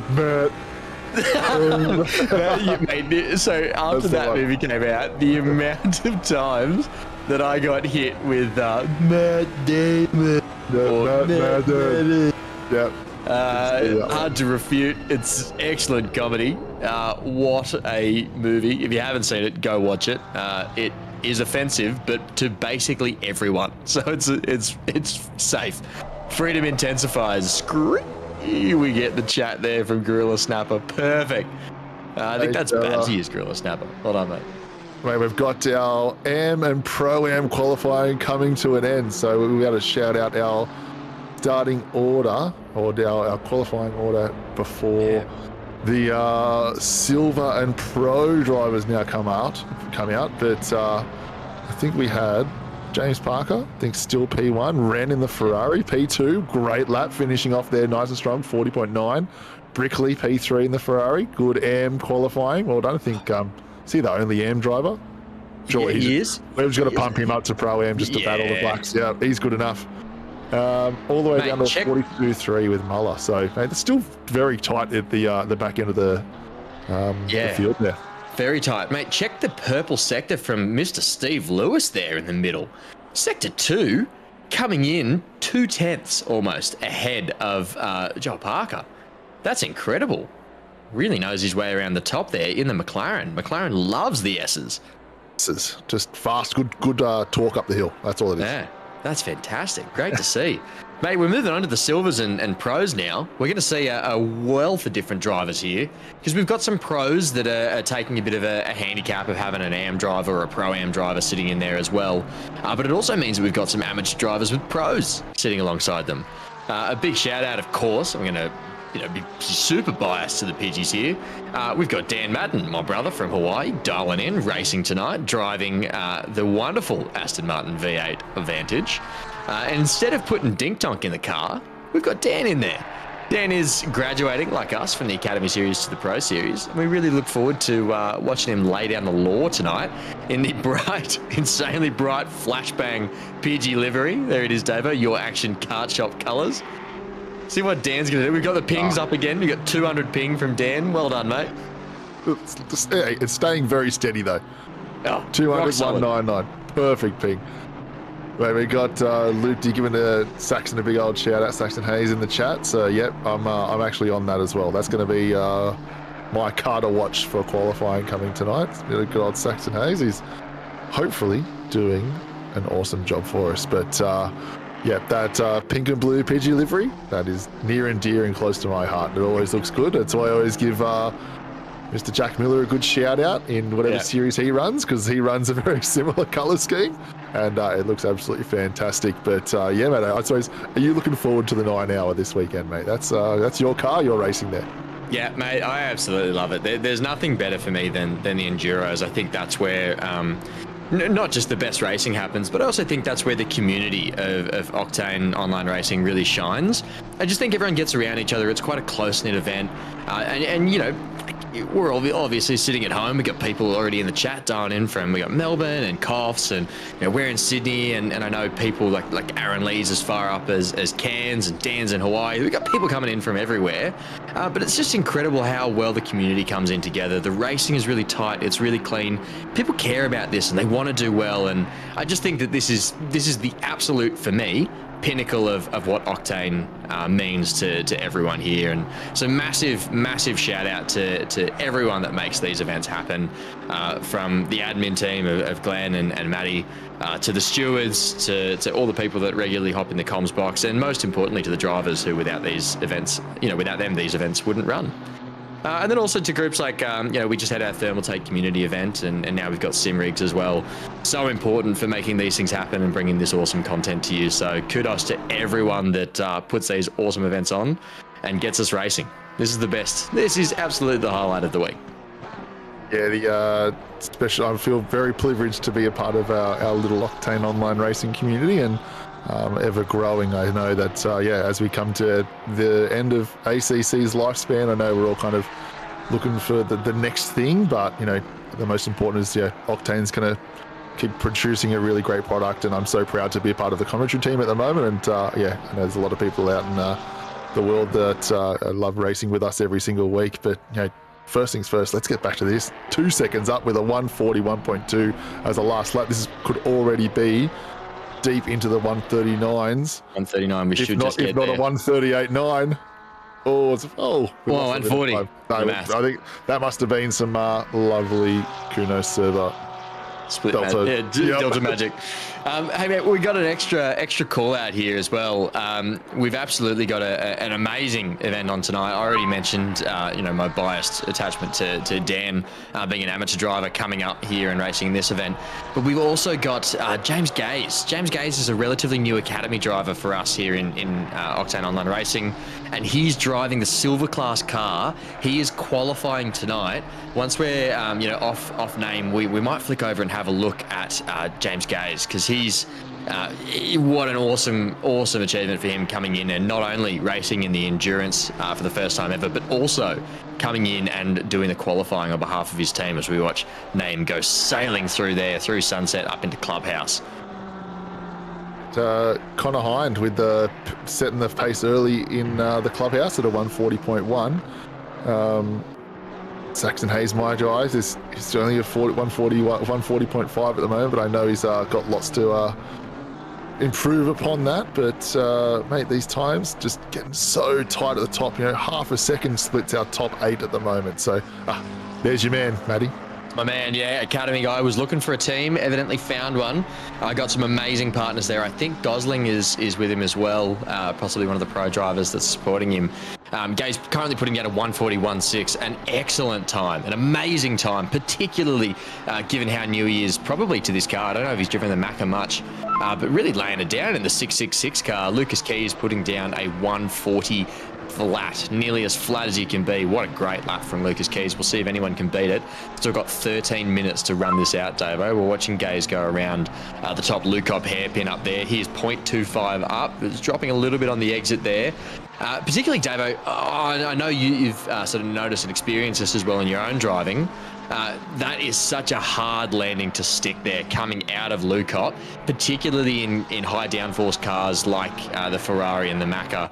Super easy to slide out there and lose a lot of time on the exit, and it just punishes you all the way down the straight. You're exactly right. The amount of torque that some of these cars have, just you want to try and smash the throttle and make sure you get along those straights as hard as you can, but all of a sudden you just find yourself sliding halfway down the straight, just crisscrossed up. So there goes your entire lap time, really. But I want to anyone out in the Octane Online Racing world that can hook Mr. Gaze up with a livery for the 9 hour. That would be awesome to get something special for them, because he's doing an awesome job, and running a black McLaren, we can do better than that. Someone can put some flashy colours on him. I'm happy to help. Brad Gosling, he might have one. It just didn't come through. If he hasn't got one, Brad Gosling, I can see you in chat. Reach out. I'm more than happy. I'm no expert, but I'm more than happy to flick one together for you. Super rough, if that helps. Naeem pulling over to the side, having a bit of putting a rest and reprieve between sessions there, mate. Where are we at? I was about to say Admiral Naeem P1 at the moment. That's why he was on the stream there. So just wanted to give a quick shout out with a 139.8 at the moment. I still feel like there's a little bit of time to be had here. I'm not sure we're lighting up the screen with a ton of purple sectors at the moment, and I think that's why if we're looking at our times, top 8 only 0.4 away from each other. So these laps are just so close together. There you go. Under a second, and we're down to 14th. Is that right? 40.9, 139. Yeah. So down to 16th. We're kind of just over a second away. So these times of these silver and pro driver times are just so close. And there's Parker, our lead AM driver. That's I think just outside the top 10. So we're not going to have a pro AM driver in the top 10 at the moment. No, Parker's P9. So there we go. He's up 0.3, 140 flat, 140.04. Going to tuck in just behind Naeem there. The only Honda on the field. Man, it looks good. Man, it's tough to drive. Cookie really drives the pants off that thing. What a guy. And he's already 0.05 up. Let's try and stay on board here at the moment. We'll show over in our little sector markers that we're going to have is we're going to take the 100-meter board up here on the left-hand side as our sector 1 marker. Just up here, just about there, 29, just under 30. So we're going to say that's going to be somewhere close to the front at the moment. It's on board, Glenn, as we go up into the S's. Let's hear the sound of that Honda. What's the hands of him here? We're going to see what I'm going to call the dancing hands.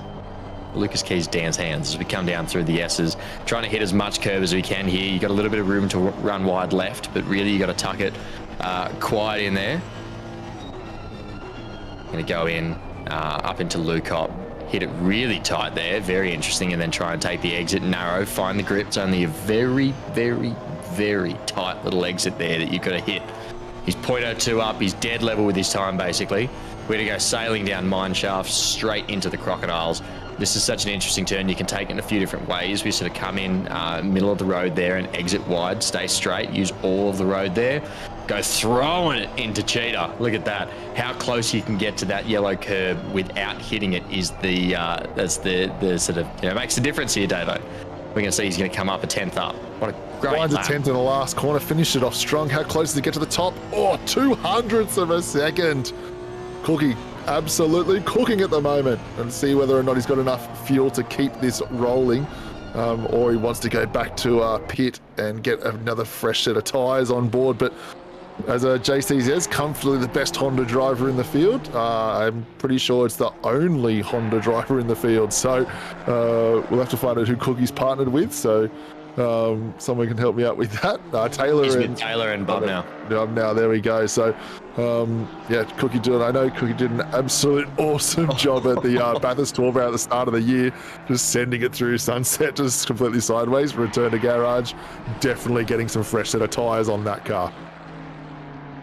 Dave, we're mistaken. Blake's just pointed out there's a second Honda. Godfrey's in a Honda. What? I've never seen two Hondas in the same split. What's going on? Mate, as if Godfrey's not in a Ferrari, the vacuum cleaner. But It's second too Honda, mate. It's This is fantastic. I love the color schemes, like a metallic cool. silver and blue too, and the blue wheels really match it off. But yeah, currently starting off a lap. So yeah, just opens up that entrance to the last corner and trying to get the best run onto the main straight to get the highest speed possible, and has some good cars to follow. Got the Pixel Racer car in front. I think it was Lucas Keys in front of them. So whether or not these two cars can tow him along a little bit and see if he can, follow some of those lines to maximize his time, but currently in the top 10. So, a lot of these drivers don't really matter too much as long as you're in the top 10, knowing that you're going to be in the shootout. But, those guys want to make sure if they're not in the shootout before, get in their first time or start to get comfortable with doing that one lap dash. Honda's in the top 10. Are we going to make history? Are we going to make Octane Online Racing history, mate? Look at the other drivers around. We've got Benny Vinter and his classic Aston there. Currently sitting in 5th, 0.3 behind. Saxon Hayes also sitting there as well, just a little bit behind Benny Vinter.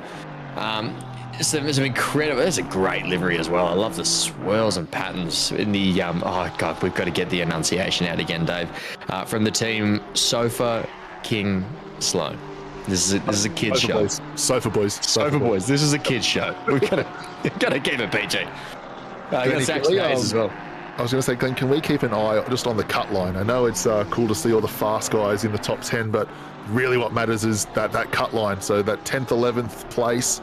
Someone that's just maybe outside the top 10 that's on a good lap, and I think that's really where Johnson there, he's only a 10th and a half, just under a 10th away, so those types of cars, who's gonna knock themselves in, who's gonna be out of the 10, and look how close it is, between 9th and 13th is just under 2/10, and it's just every last millimeter of car speed they're trying to squeeze out. Can you get onto the power that 1 meter early? As we Hislop just sending it up the hill. Take it to the grass. Circolini in the Porsche guy's car. He's currently dead level, sitting very narrowly in the top 10. It's going to be pretty close. Can't see Gobi anywhere in there, Loopty. Not sure where he is now. I don't think he was driving in the quali tonight. Oh no, there he is, sitting tightly. I haven't seen Gobi in an Aston before, I don't think. Needs about 2/10. Needs 2/10 to get in. If he finds 2/10, he's in. Scroll down that side list for us as well while we're sitting watching here. We've got the Pepe handshake on the back there of Gobi. What else we got? We got Billet, Bartlett, and Wren sitting all behind him. We've got some only a very few Pro-Am drivers sitting up here in the top 20 now, Dave, all getting pushed out by the pure pace of the Silver and Pro drivers. Well, Gobi choosing to use all of the track there, staying valid, but falling a little bit behind on the split there. Needs to make up a fair bit of time to actually sit inside that top 10. Only 2/10, mate. If you're 0.7 behind the leader, you're in. So you need to find 40.5, I think it is. If we go the top 10 mark, we'll be able to see sooner or later. But yeah, I think if you find a 40.5, I think you're in. Oh, Admiral Name with a flying 39.7. Just I haven't seen Name drive in a little while, and it's good to see that he is putting the lap times down on the board as we see Gobi's Aston firing out the sides there. Flames as he comes through the S's. He's going to shoot up the hill, try and make a little bit of time. I think he's already thrown this lap away. He knows he's only got 3 minutes, 45 seconds to go. I'll give you some trivia, some helpful information that the fire out the exhaust pipes is just excess fuel being burnt. So you'll see, if you ever watch V8 supercars, you know, they have all the sprint racing and you'll see lots of flames out the side. But at Bathurst, you'll see a lot less flames out the side because they're actually trying to conserve fuel. Interesting fact for you all if you would like to know that. I didn't know it was conserving fuel in that. That makes sense. That's very good. Trivia. Nice way to break it up. That's way less unhinged than our usual usual amble. We see Thurkalini here. He's 0.25 up. Really good exit there out of Clubhouse. No, not Clubhouse. Sorry, Barbecue. Coming up now to the S. No, it was Clubhouse. I was right. Coming into the S's. Going to shoot up the hill. He's lost a little bit of time there. It's hard if you don't hit that left hander the perfect way into grass. My goodness. He's going to manage to hold on just a touch. Going through Luca.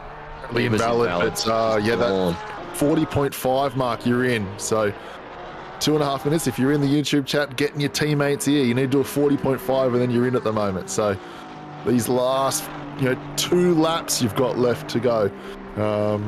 That you've got, that's the time to beat with Hislop currently sitting there, P10 on the cut line, currently in the 10, but riding the fine line, only a couple of hundredths in front of 11th. So these drivers are really trying hard to finish the laps off strong. Excuse me. Who else have we got now? We're on board with Henderson, 0.1 up.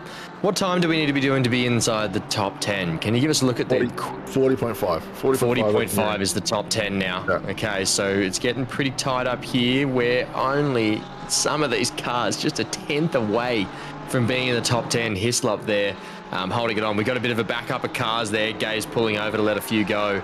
Knows that he's probably only got one more shot at this. He's going to try and give himself a bit of a room and a run up.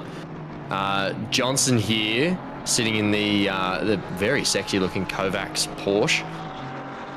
Johnson there coming down the main straight. Got McNeil. Austin sitting hard on his tail. Austin inside the top 10, sitting there in 8th at the moment in the Aston. Aston, very popular car tonight, Dave. Very gratifying for me to see. I did about 4 laps in this car the other night, and I can see why. It actually goes around here very nicely. Yeah, mid-speed corners are where it thrives, mate. It hates those low-speed exits, but mind you, Austin getting a little bit... McNeil has just pumped Johnson into the final quarter. That's so tough to see. Had so much pace and so much speed there, but there's just no way to pass. You can't get past in qualifying. Them's the brakes. Those are the rules. Lucas Key is sitting in 5th now. Just holding off a little bit of pace, perhaps, wanting to sit comfortably inside that top 10 behind Benny Vintner, Connor Hind, Cook, and an Admiral Name. Cookie's still cooking. Cookie's still cooking. It's just, mate, look how consistent that is. Just, again, just +0. Absolute fantastic laps. 35 seconds, so it gets across the line to do one more lap. One more lap. And we've also still got a Pro-Am team in the top 10. Love to see it. Jimmy Saxon Parker Hayes. still there. Let's go. Saxon Hayes sitting dead level. 140.2 is his time to beat. Yeah, I think he's pretty safe. He's boxed it. Oh, he's in. Well done coming through. That is Clubhouse there. He's going to be going down into the S's, looking to make up a lot of time here. He's going to take this left-hander so quickly as he dips down. We've got the max wait time coming up. Session is now over. All these drivers are on their final laps. Hits the concrete wide there, shoots up the hill, dead level with his time. Brakes hard into Lukop, sitting tight in there, wanting to maximize corner exit speed there. He's done well. He's in the green. It's pretty good. A lot of room to run wide. Holds it narrow down here. He's going to try and take this turn as tight as possible. Hop the curb if he can here. Coming into the Crocodile. He's going to brake just after the 100. Try and maximize car speed coming through this right-hander. Now all thoughts turn to Cheetah. He's just in the green. He's going to throw it in here unbelievably fast. No tail lights we see. He's in the grass, but manages to go invalid. He's lost it on the second last turn of Kyalami in our top 10 shootout comfortably. 141.2 is his time. Thurkalini here in the red. Where's my man Dan Madden? Where is he at, Glenn? I want to see where he's finished up. His previous best, yeah, he's in the pits. Excellent, 28th. Not his night tonight, but we've got Thurkalini here, going to be just behind the pace. We're not going to see an improvement. As well. Oh, everyone was pushing hard. Hislop makes it. Did Hislop makes it? No. Mm-hmm. Yeah, Hislop makes it. Yes, yeah. He would have. Yeah, I know it's all reset right now. I think Hislop made it as the cutoff man. So, well done to everyone. Maybe we can get some timesheets up and go through our 11 on back as we all have a bit of a rest and a breather getting set up for our top 10 shootout. Whew. How was that, Dave? How you feeling? I'm pouring myself a glass of red wine. I need to calm down. Having a breather. I've finished my lovely beverage in front of me. And so now looking forward to my top 10 shootout. But yes, there we go. P11. We've got P11 down. That's what we're going to go. So Johnson in P11. So they'll make the decision on who starts that. We've got Johnson, Henderson, Thurkalini, Bell, Gobe, Billett, Bartlett, Wren, Brickley, Deeth, Crick. I saw someone going Cricky for P1. That's P21. Bryce, Davies, McDowell, Lewis, Rochford, Lim, Gaze, Madden. Eaton, Muller, Brownett, and is that Eaton there twice? Yeah, probably just logged out and logged in. Yeah, that's probably what it is. Yeah, that last one doesn't count. But there you go. That's 11 on back as we now rub our hands to get them warm for our top 10 shootout.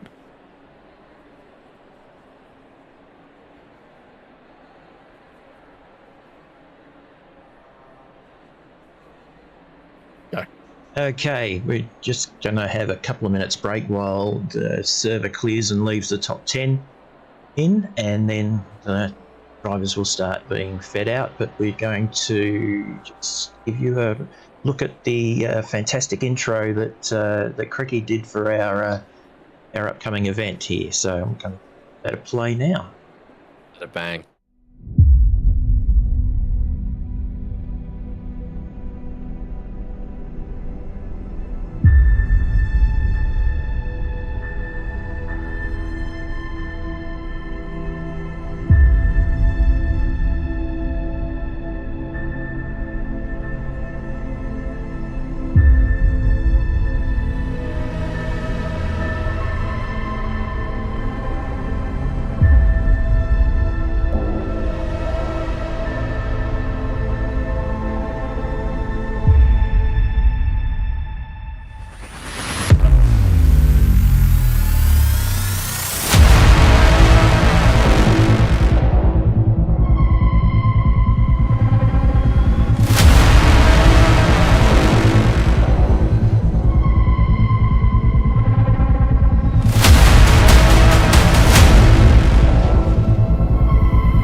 And you're back. We're back. We've got Hislop on his out lap now, sitting here. Name tags are off. We're going full serious now. Actually, it might be his first lap. First lap we're on here, possibly. Yeah, last lap was a 151, so this is his first qualifying lap. We are a second up, Davo, but we're not paying attention to that. We're watching the split. What's our time for under the bridge here, Davo? 112. He was crossing under that. That's going to be our split 2 marker right there, everyone, underneath the bridge. So that'll allow us to keep track of our cars as we go around through Sector 1 and Sector 2. So keep an eye on that as we go through. That's what that means. But yeah, through Cheetah Curb, down to the last turn, and we're going to see what Hislop sets as our lap 1 in our top 10 shootout. I know we've got, everyone sits there and goes, yep, cool, we've done, 140s and we're 140, but 141.3 as a 1 lap shootout is a good marker to start with. I think, Kyalami is not the easiest track to get around and get confident with, but it's something that you can keep getting flow with, and whether to go out there and do a 1 lap dash is easy or not, but as he continues, so we got the banking lap and we got invalid in our second lap, so unlucky right there, but a 141.3 is our set lap for our top 10 shootout right now.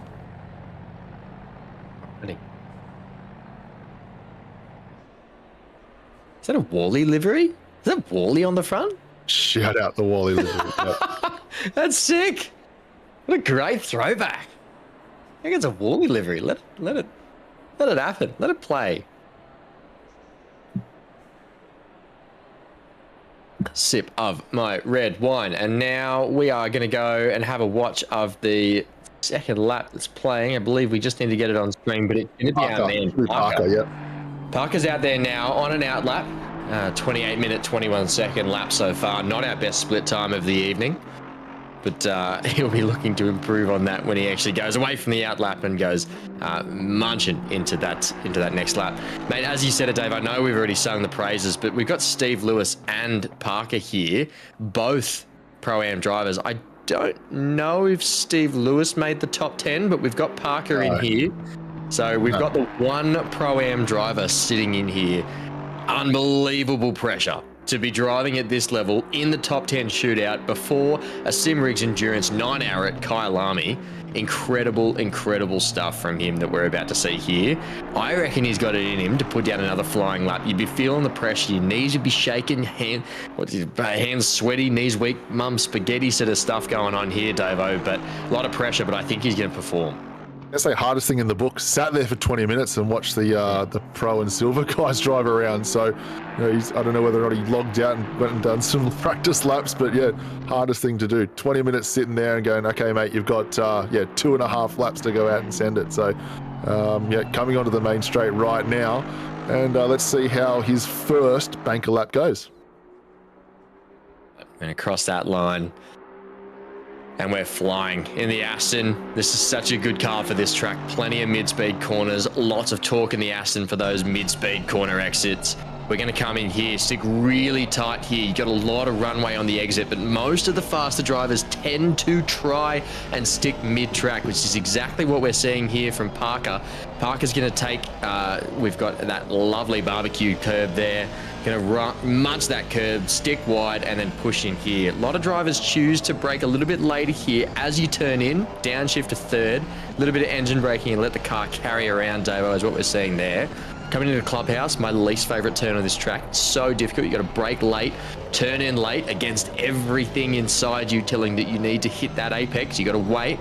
Now we go through the S's, munch that left-hand curve, smack the right one, go shooting up the hill. A lot of room left to run wide. Parker uses all of it with expert precision. Brake at the steward's box or that white line on the right-hand side if your game. Hold it really tight through Lukop and shoot all the way down mineshaft in the Aston. Such a fun section of track in this car, Dave. He's doing an absolutely fantastic job. I'm not sure we're going to get much faster in the in his forehang lap, but absolutely doing an absolutely fantastic job in the banker lap, and it was good to see underneath that 100-meter board about the 112 time. So as you just slight little breakthrough cheetah curve, not sending it just yet, being nice and safe. 60-meter mark down to the last curve, about 80 k's through the last corner, stomping on the gas as hard as you can, risking as much as you can not to go invalid. And we're going to see a 141. Oh, great banker lap already, P1, and now it's just free. That's got a free send Free send, braking just at or just after the 100-meter mark, turning in really tight here. Excellent, excellent banker lap there. Mate, all we've got to do now is just improve on it. There's a couple of turns, particularly, as you said, he tapped the brakes, did we see, just through cheater. If he just stays off that, does a little lift instead, we'll watch that Delta just get eaten alive.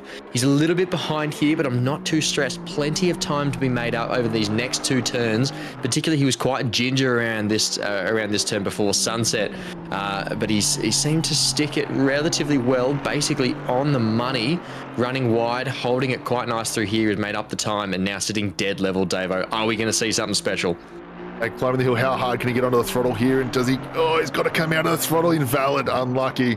Damn, that is just so close. And I can just see all our drivers, just trying to make sure how quickly can we get onto the throttle to climb up that hill, because there's just so much time to be made through that right-hander as they climb the hill. But mate, what an absolute awesome job for James Parker, mate. 141.0, done his job. That's all he needed to do. Qualified 9th in the main qualifying, come out, done his job. Still, at worst, he's going to be P9. So he should be absolutely thrilled with that result. And I'm not sure, probably going to be his first top 10 shootout. And that's one that I definitely aspire to one day. So yeah, he's inspiring us as the academy drivers coming up into the pro ranks. But here we go, Law, Mr. Austin McNeil getting revved up in another Aston Martin. Here we go, they're just thick and fast coming. Absolutely, mate. Austin McNeil, we met him through the Academy Endurance event that was held just recently. Incredible bloke, such a good teacher, such a great bloke to talk to. He's kind of Octane legacy now. This man is just pivotal to the racing that we know and love today, and what a fantastic driver too. Such a good sportsman, and really brings a lot of the competition through those sprint races, and particularly the endurance series this year. Really keen to see him throw it down here. Is capable of unbelievable pace, Dave. And I really expect something special from him here in the Aston. I want to talk about Octane legacy. Look at the size of the Octane sign on the wing. It's massive on the top and the bottom. Something to there is no mistaking. That is fantastic. A great looking livery there, the yellow and white with the big Octane Online Racing logo on the wing. But yeah, as we said, like Austin, we expect him to be right at the front, but here only coming out in P8 in the top 10 shootout, probably, I don't know, they might not be the happiest with that. And seeing all the usual times of 39.5 and 8.9s in the chat that everyone's been looking to see, there must be the conditions mustn't be ideal for the fastest lap time. So I think these drivers are just trying to manage to just have the car be stable and try and eke out the best lap time they can. Watch him come over for his banker lap here, Davo. Really taking these turns well. First of all, let's watch him go through cheater. No one say a thing. Oh, clean. Dave, this is an oak livery. I've just seen, can you confirm, is this vanilla malt or is this a bit of caramel that we're seeing in front of us? To bring back the milkshake chat from a couple of weeks ago. Do they do caramel oak? Or I don't know. JC, if you're in chat and you're listening, caramel's not the worst flavour. Vanilla malt is. I can't stand vanilla malt, but what I can stand very much so is seeing Austin go green into the first turn. He's going to be 0.1 up coming out of that, going through the Juxie sweep. We've got into barbecue now, sitting on board with him now. He's run a little bit wide and he's going to be invalid. Austin McNeil, what are you doing? Where are you going? Is that 3 drivers in a row that have gone invalid on the second lap? Yeah, I know there's some time to be had, but you've got to complete 2 lap times. I think we'll probably see someone very soon on their second lap go a little faster, but it's just they're just pushing every little bit to try and maximize it, but you don't really need to go that much faster. The track's not ideal, and so I know they're all sitting there wanting to do their mid 39s, but a 39.8 was pole in normal qualifying, so I just don't think the track conditions right there. So I think you've got to kind of get those times out of your head and just try and maximize what's in front of you, and only just eke out a nice smooth lap time, and it's probably going to be good enough. Yeah, 3 for 3 drivers going invalid on the second lap, mate. That's a hat trick. Hopefully we can break the curse of the second lap, Dave. That's what we've got here tonight. Unbelievable. We see him just take a little bit of the curb, pull into the pits, retire the car, go have a drink, Austin. You've earned it. Well done, mate. We currently don't have a car on track, so YouTube, we need a minute and a half's worth of something to chat about. So jump in there. We're currently missing our P7 driver. So we don't know where they are right now. Very interesting. Who was sitting in P7? Remind us. Oh, Rob Underwood. Where's Rob gone to? Just DC'd. Oh no. Oh. Maybe do we give a 45-second leeway time, or is this not not part of the?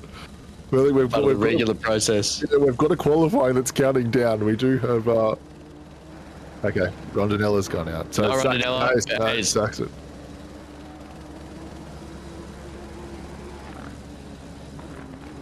Copy that. Okay. Yeah, okay. That's our second Honda too. No. Second Honda. We need it back. But disconnected on his out lap. No good, says a few people. Saxon's on his lap now. He is going to try and push pedal to the metal here. Really laying down the time. Yeah, he's on the out lap. That's what I mean. But he's going to be trying to push this hard, mate. He's been practicing for this all week. Every time I've spoken to him, it's, I've done another stint at Kyalami. I've done another stint at Kyalami. Kyalami stint, go to work, come home. Kyalami stint. This man has been putting in the hours and the time. All you got to think is that he is going to try and push this first lap, not too hard, just bank it, get it safe, get it happening, and then go hell for leather on the second lap. Austin McNeil currently sitting at a 140.9. That is the time to beat tonight. Yeah, it's it doesn't look that flush at the moment, with all that guys that were sitting there with some really fast lap times, but they've only been able to do one lap, and I think that is the key. I think if we see Saxon go down and put a solid banker in, even if it's not a 140.9, if it's somewhere close and then gets to an improve in the second lap and finish that second lap, I think we'll see a faster lap time, because as I said, at that first time it was, the cars just seem to get better and better as we can get through that second and third lap. As we saw Benny Hignett just keep doing purple lap times in the Aston Martin V12. So as we just jump on board and listen to the roar of the mighty Datsun down into your favourite corner here. Yuck. This one's terrible. No idea how to take it. I never will. But Austin took it well. Saxon took it even better from the looks there. Going to go down through the S's, mate, smack that right curve. The Nissan is going to use a lot of right boot to try and get the rear end behaving and rip it around there to get up the hill. He's going to brake just before the little white line on the right-hand side there, and now he's going to floor it down mineshaft. You got to be thinking the Nissan is really going to perform well coming out of Sector 2 and into Sector 3. It has a lot of speed, a lot of top-end speed for these straights. Relatively good braking and okay cornering. It's more on this little corner exit piece that you've got to watch it. Quite a slippery little car. His TC's on 2, so he's still behaving. He's being quite pleasant. Holding it really, really nicely into Eng with this last turn here. And floor it onto the straight. We should be seeing at least a 40. First driver to not touch any brake through Cheetah Curb goes P1 with a 40.6. Well done, Saxon. Fence up. And let's see how much he can improve on this second lap as those tyres start to hit ideal working pressures. But shout out to Loopty in chat. Lets us know JC's joined the team. So this is now a team of 3 looking for, I think Lucas Keys and JC won in a GTR at Donington Park just recently. So in the duo series. So bringing some JC vibes in with the GTR. So I think this team will be quite hard to beat come Saturday. Yeah, absolutely, mate. As we see him using all of the track there, most of it anyway, as we go through Sunset and into my dreaded clubhouse turn. Uses all of that bison skin on the right-hand side. Going to throw it now hard into the S's. Smack the left curb. He's quite gentle with it. He's got a loving touch, does Saxon Hayes. Goes shooting up the hill. He's 0.25 up, Davo. We're going to see him continue climbing. He's 0.3 coming into Lukop. Breaks late, hugs tight. Good exit. What a man. Look at how close we get to 110 underneath this bridge here. That's going to be really close. 111, low 111, just flying, sending it down through mineshaft into the crocodiles. 0.4 up. Can we get an under a 140? Because this is going to be even faster through the cheetah curb. Let him just have a slight lift. Oh, he's got it. Holds on, manages to grab it. He's coming into Ing with a final turn. Gonna break. He hasn't used all of the track on the right side, but he is 0.6 up, Davo. Gonna floor it down, drop a little bit of time, but he's still got half a second on it. That's a 140.2. I believe that's a PB for Saxon. Or if not, it's very close. Really, really great lap there. What a man, Saxon Hayes. Pat yourself on the back, have a drink, and breathe before you go to work later tonight.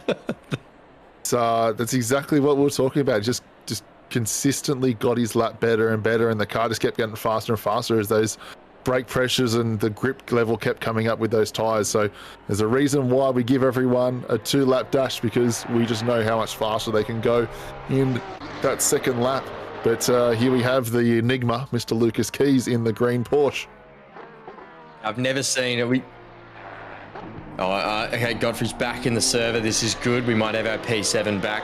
Lucas Keys, I did see in chat earlier, in Octane Online Racing anyway, the widest skill to livery making gap I think we've ever seen. Man, he can produce some, let's call them pearlers, but he can also produce some incredibly fast lap times. So not bad. Great lap from Saxon Hayes that we just saw there. But let's see what Lucas Keys can produce here, Davo. In the Porsche. We go from a meme on a roof in a GTR to a Kermit the Frog inspired Porsche here. So again, another wild livery. 30 second, about that 30 second lap, sideways through sunset. Sideways through sunset, like it doesn't even matter. And he's still picking up time. Look at him go for an out lap. He's just turning the tyres on. He's like, yeah, what? I'll get these tyres nice and hot. But I know he doesn't end up losing too much time when he drives like that anyway. He just seems to carry on with great corner speed, and the car just keeps getting faster and faster. Yeah, we've used all the bison skin on the outside there, coming up out of the S's and into Lukop. Going to look for maximum drive down the hill now, down through mineshaft. This is going to be tight, I think. We're going to see a pretty good lap here. High 111, maybe 112 under our Sector 2 marker, Davo. So it's probably going to be close to a 140 flat, maybe a 142. 140.2, that is. We'll see. He's coming around the cheetah curb. So, yep. There we see him go now. Through the final turn up the straight. Let's have a look. He's 135 exiting Ingwer. So let's see. We're expecting a mid 140. Yep, mid 140 there. Our sector markers are working pretty well tonight, Dave. I think we've done all right. Fake it till you make it on the sector markers. But let's see how he goes now on this big send lap. Talk us through it. Let's just see how close he gets to that 30-second barrier at the 100-meter board coming into sunset. That's going to be our first marker, but currently just under a 10th up. But what was interesting, coming into the last corner on the last lap, he actually opened the corner up a little bit. Yeah, or high 29. I reckon that's going to be a little bit in front of Saxon Hayes. So he opened up the entry. So he lost about 2 tenths coming into this lap to try and set this one up a little better. So interested to see, you kind of threw all the eggs in one basket. He sacrificed 2 tenths on that first one to try and get a little bit better run down the straight this second one. How quickly get on the throttle here? Full throttle, using all the eggs that climb the hill. Use the torque of that Porsche, and how late does he break into the top of the hill? He's held it well. Look at how much time he gained through sunset before as well. He's picked up an extra 1.15 there, a tenth and a bit as he comes sailing down mineshaft. He's going to look for so much time through these next 2 turns, Dave. I'm scared. Through the crocodiles, brakes late, throws it in right. The track's rendering. We've got it back. Look at that exit, holds it nicely, holds it wide, no breakthrough Cheetah, lift and power out. A little bit of dirt, a little bit of grass, but manages to hold on. Drops a little bit of time, but he's got a lot of time to make up through here. Look at that time go, disappearing, Dave. We're down 0.65. Excellent lap there. We're going to have a 139.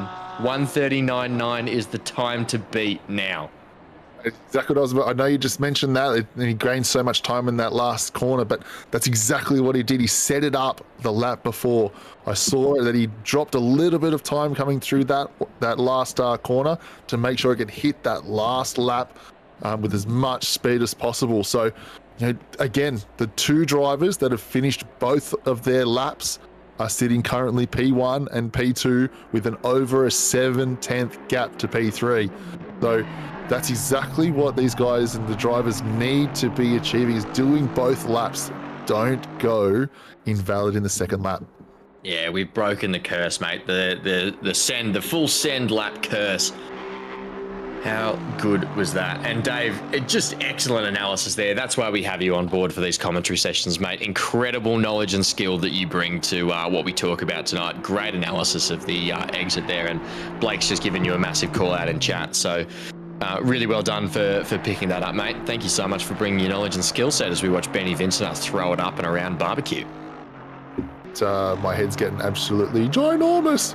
But again, if we keep looking at that 30-second marker, I think Benny V's probably had our best Sector 1 time coming into there, probably a mid to high 29 at that 100-meter boards coming into sunset. So a great lap time, Benny V setting down in the Aston. I think, the car to drive tonight, it might be, there's so many Astons on the track, and it's been absolutely fantastic to watch because, again, it's a car that I might be wanting to switch to.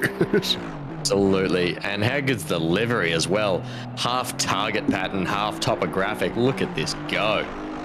This is beautiful. I don't know, there's a name for that little pattern on the left-hand side. I can never remember it. It's called something. Yeah, how good's this? Might help us out. Someone in chat. I think it's a Benny Hignett, a Bignett livery. So, Benny, let us know what that pattern's called, mate, because it looks bloody brilliant, this car. Mate, how good's this? He's come through the crocodile. He's sending it through Cheetah. No break, Ben. No break, Ben. Look at that, going down through Ingwer. I don't think he's going to go for the same strategy. It looks like he's full send through on the exit, holds the curb there, and absolutely sends it. We've got Blake telling us it's Houndstooth, it's called. Such an aggressive name for such a simple, cutesy pattern. I love it. It reminds me of the old David Jones. Yeah, that's the one. That's what I'm going for. I'm pretty sure everyone's mum had a bag with that one, and it's cool. I love it. It's a cool pattern. It's coming back. Showing our age when we are, I've shopped at David Jones before because doesn't that exist anymore. But already 0.14 up, so again, just eking that out, and he's got 0.4 to make to get to P2. So that's the number we're trying to look for in our delta. If we have about a 0.5, that's going to be somewhere close. So keep an eye on that delta. But again, as we just ever so slightly improve every single corner, just gaining that a little bit of time on each exit, sacrificing a little bit. Let's see how quickly he can get onto the throttle down. Look down the bottom of your screen, holding full throttle the whole way through the right-hander onto the bison skin, and look, just climbing the hill in that Aston.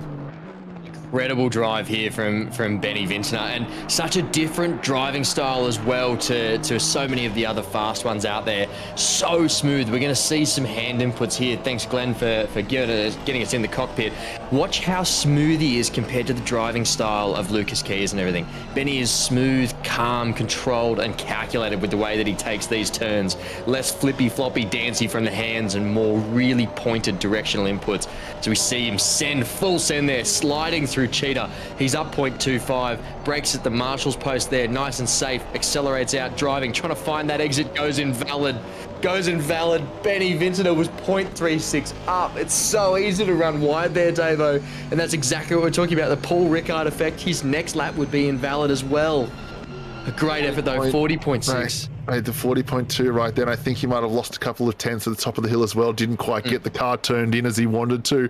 That would have been so close to a front row start. But P3 at the moment, I think I can't be too disappointed with that, with some good lap times. And here we have Connor Hind in an absolute outrageously coloured Ferrari. We like it. One of the only Ferraris out there. It's not really a Fezzer track. The big vacuum cleaner doesn't love munching too many curves. This is not really a track that it specializes at. However, if you are as good as Connor Hind is, you can really make it work for you. We've got very interesting faces on the side of that livery. I don't know if I want to close up for it. I'm quite happy sitting from a distance. But we do see that wonderful orange off yellow and deep blue color of the Ferrari hurtling towards us through Sunset. Davo going to use as much as he can on the outside there, whip the car through Clubhouse next like I never could. We're going to see him throw it down now into the S's. Davo, what's the secret? You drive a Macca. You've driven this track in that car so many times, in a car that's quite pointy and low to the ground. What's the secret to get through the S's here? Simply just keep carrying as much mid-corner speed as you possibly can. It's the time where you feel that you've actually got a bit of an advantage over some of those big front-engine cars. So it's, you know, as much as all the drivers in those front-engine cars just want to try and get on the throttle as hard as you can, you're really just trying to carry as much speed as you can in these mid-engine cars. So Connor's done an absolute Speaking awesome of mid-engine job cars, Davo, why is Sydney Sweeney on my screen? Oh, a bit of it, made a bit of an American Eagle. Where's some jeans? I need some. But no breakthrough. No break again. How good's that? All right, so we're back on track after Sydney Sweeney's going to sit on the side of this car. Will us to victory. We're going to see a low 140 here, 140.4. Let's watch those sector times, Dave. We've actually just had Blake's partner come in and say that car looks stupid. But Sydney Sweeney looks so good on the side of that, Blake, it's hard to argue. We're going to hit that full curb of Crowthorne there, go sailing up through the Juxkey sweep as well, Dave. We're going to come in nice and tight, can't take too much curb. Mind you, Connor challenges my thinking and actually hits it hard, but manages to get a really good exit onto the straight coming into our Sector 2 with a just sub 130 time there. It looked all bang on. What a great time, runs wide there, can use all the track, brakes at the 50, throws it in to Clubhouse, sitting wide on the outside, uses all of the bison skin, national animal of South Africa. We know it's not, but it's funny, so we keep bringing it up, hits the curb on the left-hand side, it lifts, tries to throw it in, is a little bit wide, but manages to pin full throttle. Davo coming up in a Lucop, get a break at the white line on the right and try and throw the car in. This car is so pointy, you have to chuck it as hard as you can, try and find the grip there down into mineshaft. Davo, talk us through the next two turns. Looking at this time coming through, just about that 111 mark, very on par with our leading time. So, you know, every single exit he's had, he gained about a tenth and a half. So Connor just eking out ever so slightly, just more time coming to cheetah curb, no break. Hold your breath. Stay balanced. 4 tenths up. This could be coming very close to our P1 time. Finds another 10th for the last time. Go, Connor. Go, Connor. Nick. P1. Let's go. And By the 100th of a second. Mate. What a Ferrari truck, he says. Come on, Matty. I'm eating my words. I'm happy to be wrong. I'm happy to be wrong there, mate. What Connor a lap. just coming with the 5 fingers to the face. Big old slap. Go P1, Connor Hind. Well done. Great lap. And again, another driver that's done 2 laps. How does Connor Hines sit down with balls that big? That is unbelievable to throw it through cheetah and out onto the main straight to Kyalami. It looked a wild lap. That one, I have no idea how he kept that on track half those corners, hitting those curves as hard as he did. There was just incredible amounts of car control, and we've got Cookie with the Honda. This is going to be something special. I think he's always done an absolute fantastic job in the top 10 shootouts. You know, probably not, probably one of the lowest heart rates that are going to be around in this shootout tonight. So let's see if he can keep those nerves under control as he always does and puts in a great lap. You're right, mate, here. The Honda, 1 of 2 on the track tonight. Let's hope that we see something special from Cookie here. I remember Cookie cooked at Bathurst, setting down an unbelievable 158, high 158 from memory earlier this year for the 12-hour. We're expecting big things here tonight.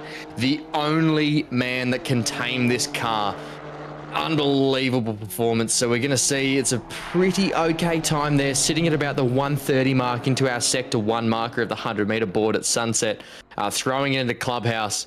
He's going to go push hard down here, try and hit the curve. I believe the Honda doesn't mind a curve. It's a little bit hungry. It can have a bite. Just takes a little bit of it, but possibly going to try and run narrow here, cutting a little bit of time. I think he's going to push much harder that second lap, Davo, as he throws up into the hairpin of Lukop. Yeah, I think all these drivers are just seeing how much better the second lap's already been. I think the least amount of improvement we've had on the second lap's only been, just under half a second. Half a second. Oh my goodness, the words in my mouth are just not coming out. So half a second, just under. So all these drivers are going, you know what? If I lay down, a low to mid 140, there's going to be so much time to be made in that second lap. So yeah, another one, just no break through cheetah curb, mid 80k, just under 80k through that last turn. Seems to be about the speed everyone's taking it. And this is going to be a 140.5. That's exactly the marker I think the track's allowing to have on those first lap out. So let's see how much we can improve. On average, it's been about half a second, so this is going to be really close to that 139 mark again. Here, so he's going to brake late there, but not find too much time. Had a really good exit on that first lap. Going to throw it up into barbecue now. Use all of that exit, hitting all of the bison skin. Going up into sunset, we've got our first sector marker, Davo, there on the left. He's going to hit it at 130, pretty much on the nose. Throw it into sunset, hug it nice and narrow at the start, run wide at the end, manages to carry it. Doesn't carry an insane amount of speed there, but as we know, Cookie likes to find time in other places, unusual places in the Honda. This is where you find your time. Coming down to the S's, not going to take too much of that left curb, but going to really hug it tight. We've seen on the last lap on that right-hander up into the hill. Use not too much of that exit. Quite a mid-track car. It has a lot of tip in for a car that's built like a brick. Look at it go up through Lukop, mate. He's hit a little bit of the curb, accelerates nicely. We're not seeing a hugely green delta here, so he's going to have to produce something really special coming out of Mineshaft into the Crocodiles and the Cheetah.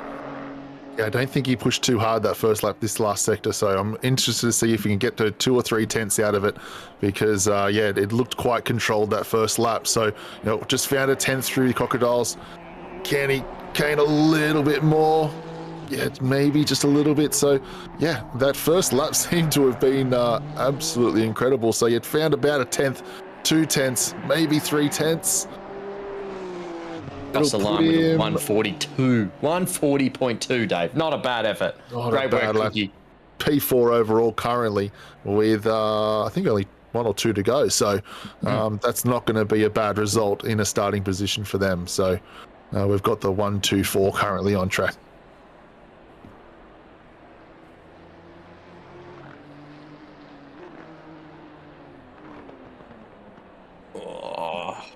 We've just had a miss from the... We're going to wait and see where we're going for the next cars, guys. Stick with us here. We're seeing the 1-2-4 car doing some laps at the moment. We're going to jump on board momentarily. This is Amaral Name. Amaral Name's got a bit of time up his sleeve here, Davo. We saw before an unbelievable lap early on, pushing to the mid-139s.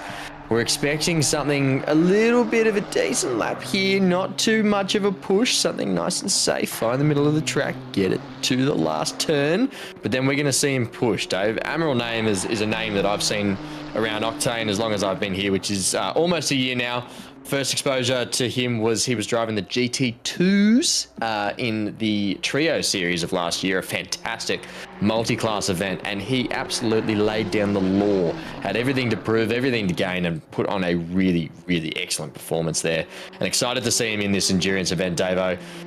What do you reckon that we're in for here in terms of lap time, this one and the next? I obviously haven't been around for as long as you guys haven't. Everyone in chat, apologies. But yeah, Name's always been, maybe that 3 through 10 mark. Sometimes has a great time, can get on the podium, but absolutely great to see him up the front for the first time, or my first time to see him right at the front. So, whether this is a track that Amaral absolutely loves, and set so many purple lap times in that 20-minute qualifying session. Just goes invalid on his first lap. So, probably not lost too much. So he's going, you know what, we've didn't get a banker lap in, but still lucky enough to have a second lap here. So this is kind of make or break, whether it's going to be, probably top 2 or 3. Or starting P9 or 10. So I know it just loads that little bit extra pressure on when you don't have that banker lap in mind. Absolutely, yeah. We're going to have everything to prove, everything to gain here. Obviously, Name doesn't want to be starting around that 9-10, so the middle of the front pack of this race. So, Dave, he's going to put everything down on this lap here. I really don't think he's going to hold anything back. He has to put down an absolute flyer. We've got 29 seconds going past that first 100-meter board there of our first sector. Unbelievable lap from him. I wish we had the delta to know exactly how he's going, but we're going to have to go off our sector markers. Lucky we've got them, Davo. We did our homework. Running wide onto the Bison skin there. He's going to come down out of Sunset into Clubhouse, down into the S's. He's going to hug that right-hander really nice. We know the GTR has some pace coming out of Mineshaft. All you got to do is just get it there. Get it through Lucock. Come on, Name. You can do this for us. Going to go sailing in, hug it nice and tight, sitting in. Back of the GTR wants to kick out. He tames it, hugging it in nicely. Running wide right along the concrete there, Dave. He's going to throw it down into Crocodiles and Cheetah. Talk us through it. It's so close, around that low 111 mark, so I think it's going to be so close to the top of the pops. Just whether or not he can get through Cheetah again. This is exactly where he went invalid, so is he going to go hard or going to make it a little bit easier? He's still send out of there. How did that not go invalid? Come on, mate. Hold it through Ingwer. Out of it, onto the main straight. Don't go invalid here. Hold on. 2 tires on the red and white. He's going to do it. He's going to put down a 140.1. Great effort. P3 for Name.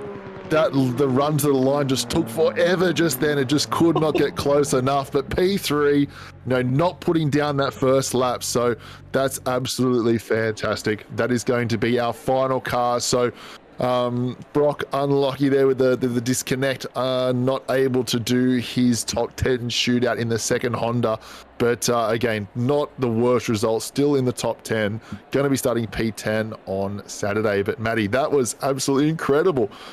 Keys with a purple 1 and 2, but Connor Hind with a huge sector 3.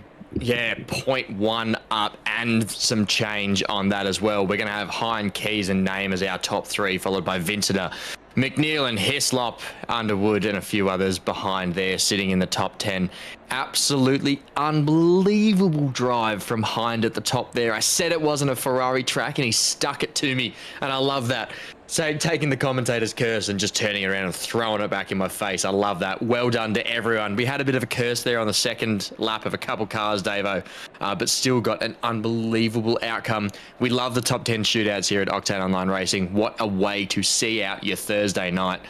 Thanks to everyone for jumping in. Glenn on the cameras, all the stewards and the organisers for tonight. Matty Powell for running the qualifying and the top 10 shootout there as well.